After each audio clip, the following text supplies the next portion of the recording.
Well, I am at one of my favorite places in Oklahoma City today. I am at Brick's Nursery on the corner of Classen and Northwest 40th here in the city. And they are getting in more truckloads than the inventory you already see here. There is going to be so much coming in. But even though I'm here for annuals, I want to point out some other spectacular things that I've got here. But we're going to kind of do a countdown. And these are 12, I would call them bulletproof, super easy. You can't miss annuals to grow in your landscape. These are wonderful for kind of bedding out, not necessarily for cut flowers, but they are brilliant. They are great pollinator attractors, and I love them. So I'm going to select some for the front. I'm going to select some for the back, and I've got a lot of selecting to do. So what do you say? Let's do it. Let's do it. Okay, this is an annual I don't think is used nearly enough, and that is Joseph's coat, especially in this chartreusey color. I love it because it mimics the look of the golden feverfew I love so much, and it also echoes this same color in my garden, in the sunshine ligustrum, and in, well, just in a number of different places. And I really think that it's especially valuable because what it will do is not only handle the heat, handle the drought, handle whatever our summer can throw at it, but it grows fairly quickly, and in short order it will turn into this just wonderful little mound that looks great when I plant it up and down the walkway, and it would be great planted up and down your walkway too. Well, if that was number one, this is number 1.5 because this is my preferred color. I absolutely adore this, and this fits into the tableau that I've got going in front. But look at this gem right here, because this stuff comes not only in chartreuse, but it also comes in this wonderful color. And this doesn't have a specific name, but this has a different leaf form and definitely a really rich color palette. I think this would be great in a monochromatic planting, and I might just have to put, maybe 3 of these in my cart as well. Okay, our number 2 is sometimes called the summer snapdragon, and that is Angelonia. And these are really beautiful, and it's of course this purple color that draws my eye. It can handle the heat, but the thing about Angelonia is, even though it grows very easily and it is really, I would say, somewhat drought and heat tolerant, what it does require is lots of deadheading to keep it pumping out these beautiful blooms. So you want to keep it fertilized and you want to keep it deadheaded. So I use some of this, but I don't use a ton of it, and I think today I'm going to put this one back because I'm going to concentrate on some annuals that I like even better than this beautiful Angelonia. By the way, this is spectacular in containers. And number 3, this is a plant that has really, in the past, I would say 15 years, experienced a huge renaissance in interest, and that is Coleus. There are so many different varieties, so many different shades, so many different conditions in which they can grow. Some are sun Coleus and they can handle full sun. Some, the original ones, really like the shade. These are beautiful if you want to get most of your color and most of your interest, from foliage. I think they look beautiful if you don't mix too many kinds together. I kind of like them when they are just planted in isolation, just one type of Coleus in one planter. I noticed that Klaus Dalby, somebody who is just a container gardener extraordinaire, he does a lot of that. And I'm sure that you can find here at Brick's any Coleus to meet your tableau. Look at this. That's really gorgeous. By the way, here's a money-saving tip. If you're going to use Coleus to plant out in your landscape, you don't need to buy a ton of it because you can take clippings from these and they will easily root in water. Another money-saving tip is to see if there's more than one plant in the container. If there is, then you just buy one pot and then you divide it up and you separate the two different plants and plant them in your landscape individually. Buy one, get one. Yes, buy one, get two free, depending on how many are in the container. That's true not just of coleus, but it's true of pretty much any annuals. So if you are a coleus lover, there is a coleus color for you. Okay, now Stuart, just meet me down here past the celosia, and you can meet me here at the marigolds. Marigolds probably are the most sentimental annual to me, in addition to geraniums that I adore. But marigolds, well, the scent of them, they remind me of my first mom, and she used to grow them. This is my favorite annual to grow in tandem with vegetables because they are a pest deterrent for different kinds of pests in your vegetable garden. They can handle tons of sun. You can get them in small-headed varieties like this. There's another variety called Whopper that has a huge head. It grows very tall, and you can use it as a cut flower. But if you want to inject some of this gold, yellow, reddish punch to your garden, then look no further than marigolds. By the way, if you can keep them going through the summer, they will be beautiful in the fall and add tremendous fall color to your October and even into November or your first frost garden. Here's another gardening tip. I have found that marigolds are very prone to spider mite. So check on them daily to see if you see any of those characteristic webs or tiny black spots that indicate that they might have spider mite. If they do, you want to check any plants nearby as well. Treat them as soon as you see any kind of problem with insecticidal soap. You don't want that spider mite to get out of control. Okay, here are two more annuals that can really segue into fall beautifully, both as a cut flower and in the garden itself. And that is celosia. It also grows beautifully from seed. It will come back from seed if you allow it to go to seed in your garden. There are so many different varieties. Some of them kind of mimic the look of brains. Stuart, that's something that would fascinate you and your penchant for science. Oh, yeah. Look at the beautiful, deep color of that. Again, I think they don't spread a lot. They grow in kind of a cushiony way. They can make great specimen plantings. They are great in containers, and there's a very broad color palette from which you can choose, not just in the color of the flower, but in the color of the leaves themselves. Something that I think also works in a similar way, and that is salvia. I've got some saucy red salvia from Southern Living that I'm getting ready to pot up at home, but this also makes a really great... These are salvias. I particularly like the white. One thing about these is you really want to keep them deadheaded. Check them for spider mite as well. But if you keep these deadheaded and plant them in full sun, I promise you it will reward you for your efforts. Okay, now this would be a beautiful, beautiful combination. Some of this yellow celosia with some of these bright orange zinnias. Probably one of the most common annuals that you can get. These are profusion zinnias. They're more like a cushion zinnia, more so than the traditional cutting zinnia, which is actually what I prefer.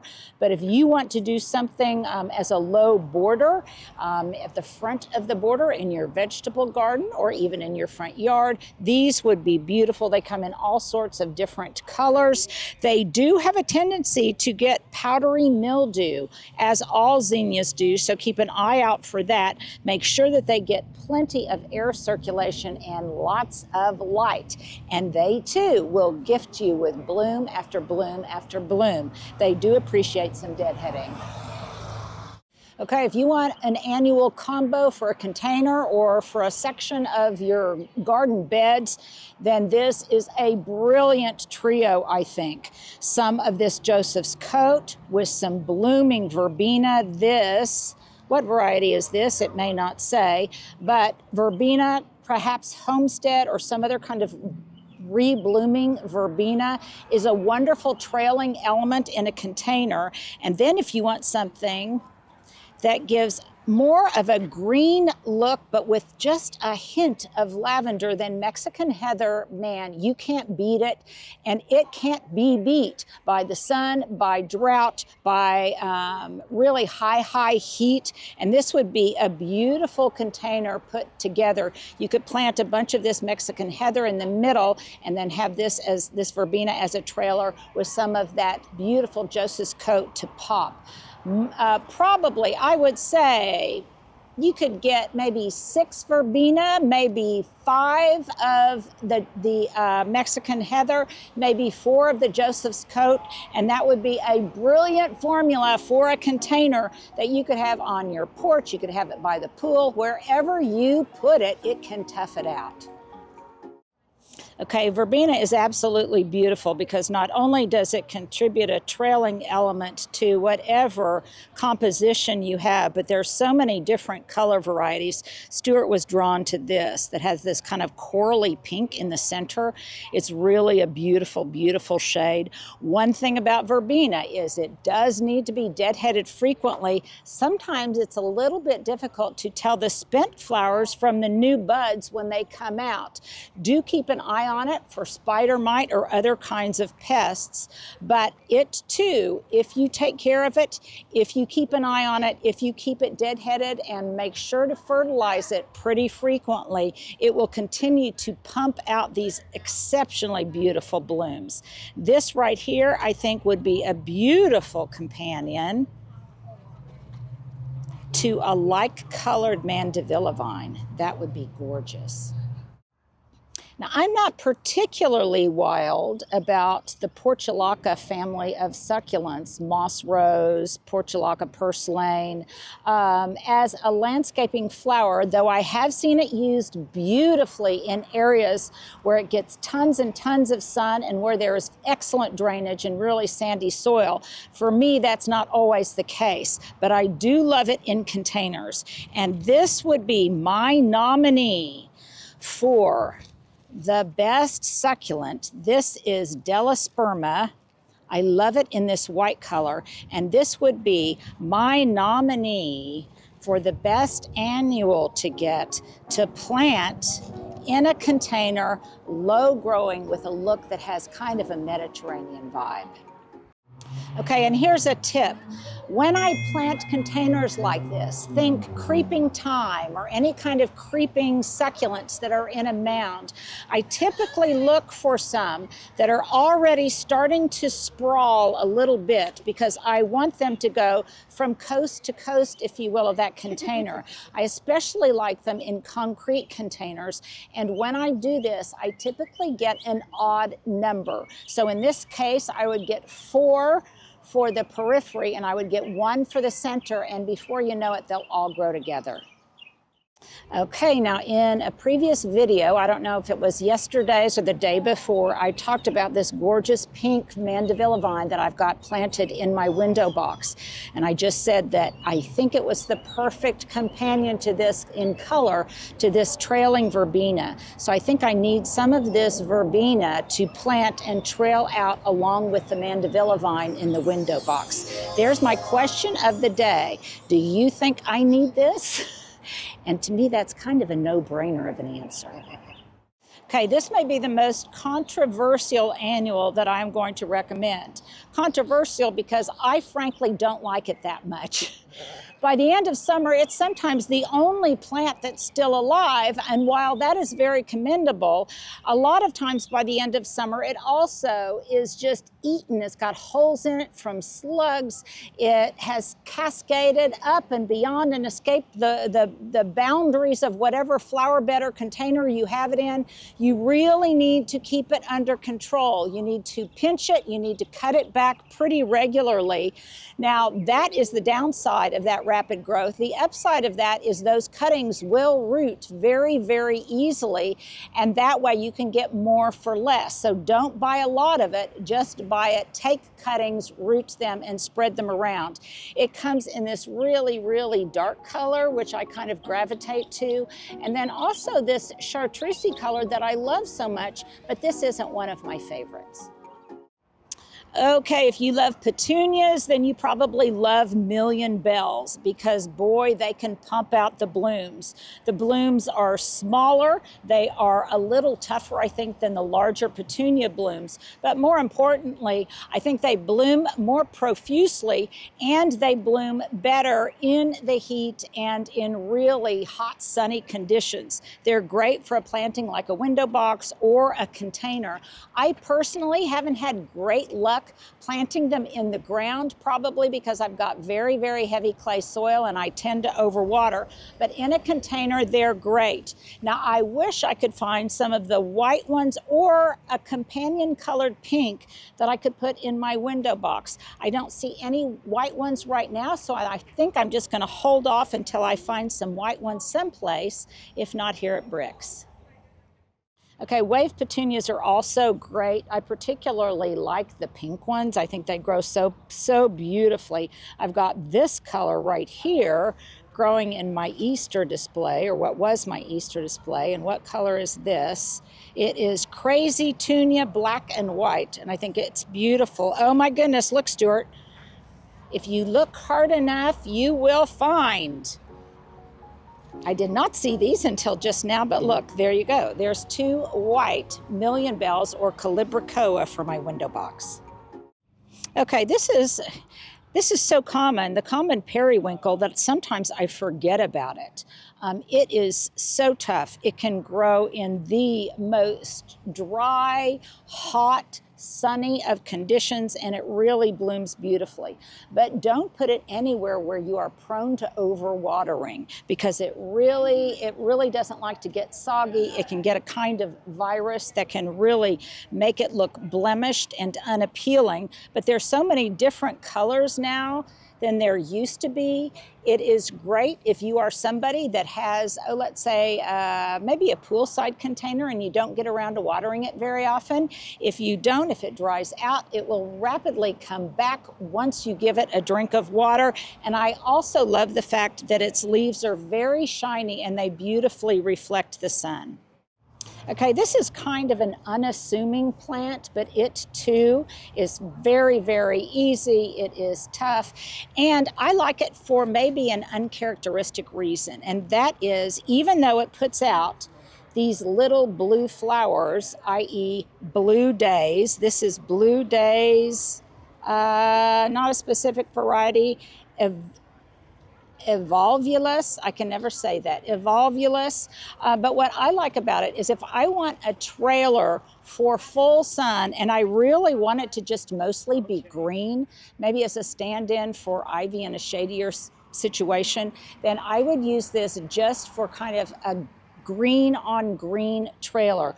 If it blooms, then that's great if it matches my color palette, but that's really not my motivation in planting it. My motivation is for it to be a trailing workhorse in a container planting.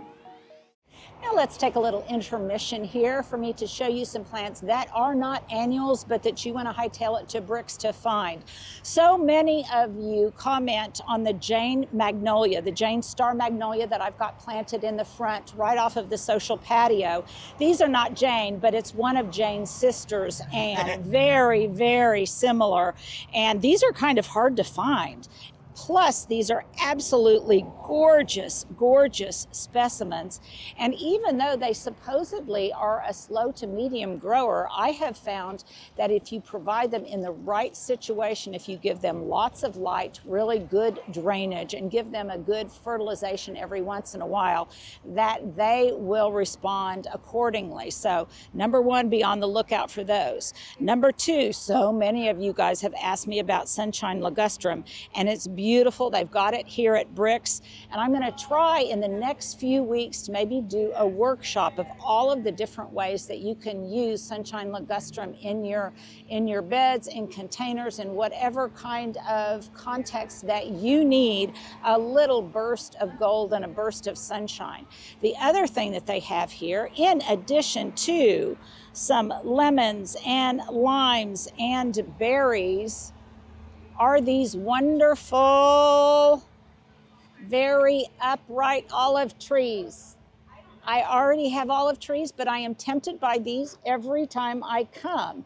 And they got some more. For a while, they just had a couple, and now they've got a number of them. They move them outside to get a little bit more sun. And here they are positioned next to some really amazing succulents. The inventory of these will increase as it gets hotter and hotter. And Stuart had his eye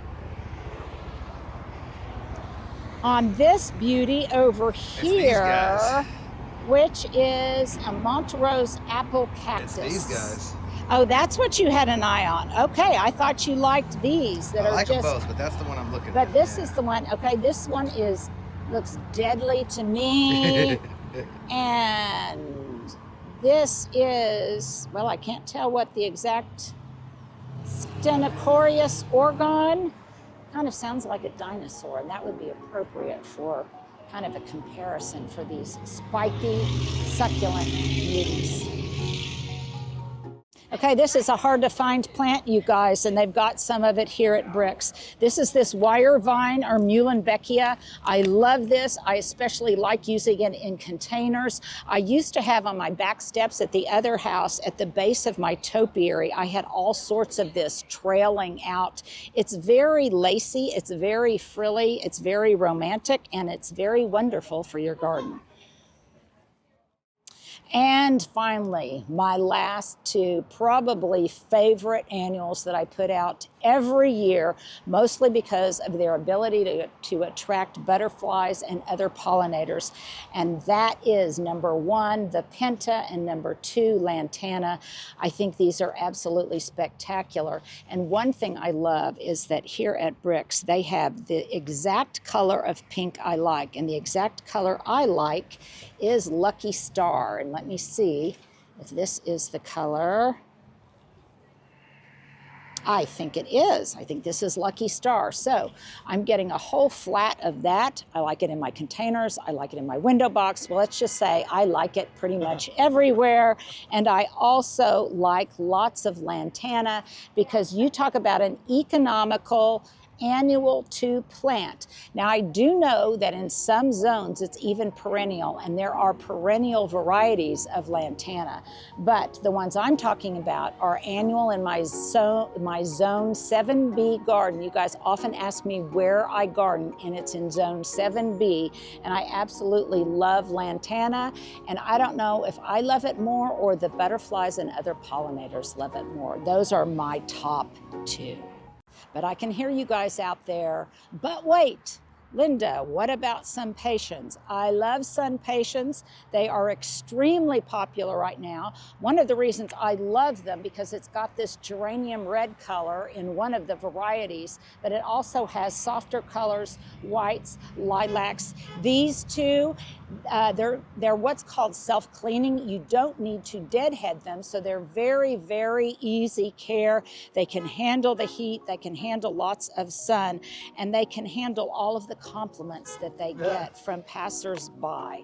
So there you go. There are my favorite annuals that can really handle whatever summer throws at them, and you can't go wrong with any of these beauties. You guys in the comments below, let me know which are your favorites.